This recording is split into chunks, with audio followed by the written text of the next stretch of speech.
Video में जानेंगे क्यों की जाती है वट सावित्री की पूजा और क्या है इसका महत्व, और ये वट सावित्री की पूजा किसे करनी चाहिए, और साथ में जानेंगे इसकी कथा को। नमस्कार आप सभी को, मेरा नाम कंचन है। वट सावित्री व्रत जेठ मास की अमावस्या तिथि को किया जाता है। इस दिन सुहागन स्त्रियां बरगद के पेड़ की पूजा करती हैं और अपने पति की लंबी उम्र की कामना करती हैं। वट सावित्री व्रत सौभाग्य प्राप्ति के लिए एक बड़ा व्रत माना जाता है। दोस्तों, आइए अब जानते हैं क्या है वट वृक्ष का महत्व।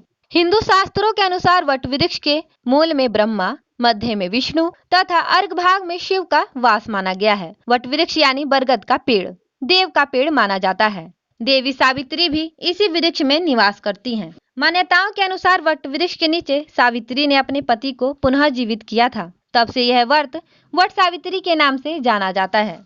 इस दिन विवाहित स्त्रियां अखंड सौभाग्य की प्राप्ति के लिए पूजा करती हैं। वृक्ष की परिक्रमा करते समय इस पर 108 बार कच्चा सूत लपेटा जाता है। महिलाएं सावित्री सत्यवान सावित्री की कथा सुनती हैं। कथा सुनने से सभी मनोकामनाएं पूर्ण होती हैं और पति पर आने वाले संकट दूर होते हैं। तो दोस्तों, आइए अब वट सावित्री की कथा को सुनते हैं। भद्र देश के एक राजा थे जिनका नाम अश्वपति था। भद्र देश के राजा अश्वपति की कोई संतान न थी। उन्होंने संतान की प्राप्ति के लिए मंत्रोच्चारण के साथ प्रतिदिन 1 लाख आहुतियां दी। 18 वर्षों तक यह क्रम जारी रहा। इसके बाद सावित्री नामक देवी प्रकट हुई और राजन को वर दिया कि हे राजन, तुझे एक तेजस्वी कन्या पैदा होगी। देवी सावित्री की कृपा से जन्म लेने के कारण कन्या का नाम भी सावित्री रखा गया। कन्या बड़ी होकर बेहद रूपवान हुई, गुणवान हुई। योग्य वर न मिलने की वजह से सावित्री के पिता दुखी थे। उन्होंने कन्या को स्वयंवर तलाशने भेजा। सावित्री तपोवन में भटकने लगी। वहां सौरव देश के राजा धूमतसेन रहते थे, क्योंकि उनका राज्य किसी ने छीन लिया था। उनके पुत्र सत्यवान को देखकर सावित्री ने पति के रूप में उनका वरण किया। ऋषिराज नारद को जब ये बात पता चली तो वे राजा अश्वपति के पास पहुंचे और कहा कि हे राजन, ये क्या कर रहे हैं आप? माना सत्यवान गुणवान है, धर्मात्मा है और बलवान भी है, पर उसकी आयु बहुत छोटी है। वह अल्पायु है। 1 वर्ष के बाद ही उसकी मृत्यु हो जाएगी। ऋषिराज नारद की बात सुनकर राजा अश्वपति घोर चिंता में डूब गए। सावित्री ने उनसे कारण पूछा तो राजा ने कहा, पुत्री, तुमने जिस राजकुमार को अपने वर के रूप में चुना है वह अल्पायु है।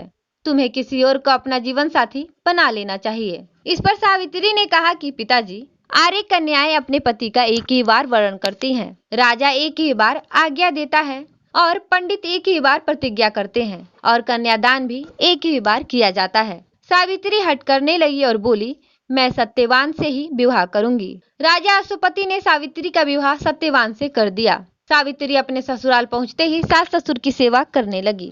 समय बीतता चला गया। नारद मुनि ने सावित्री को पहले ही सत्यवान की मृत्यु के शेष दिन के बारे में बता दिया था। वह दिन जैसे जैसे करीब आने लगा, सावित्री अधीर होने लगी। उन्होंने 3 दिन पहले से ही उपवास शुरू कर दिया। नारद मुनि द्वारा कथित निश्चित तिथि पर पितरों का पूजन किया गया।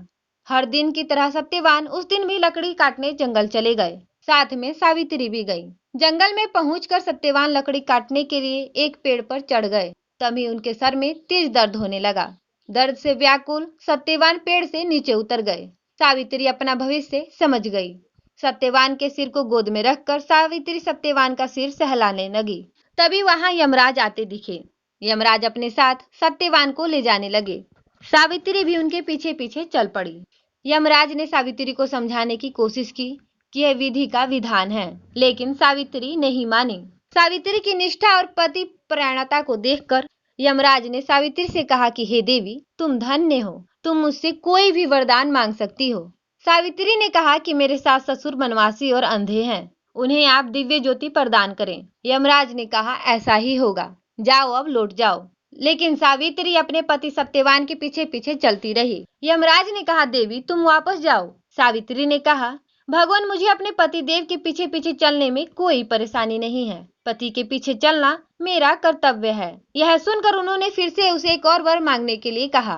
सावित्री बोली, हमारे ससुर का राज्य छिन गया है, उसे पुनः वापस दिला दीजिए। यमराज ने कहा, ऐसा ही होगा, और ये वरदान भी दे दिया और कहा, अब तुम लौट जाओ। लेकिन सावित्री फिर भी पीछे पीछे चलती रही। यमराज ने सावित्री को तीसरा वरदान मांगने को कहा।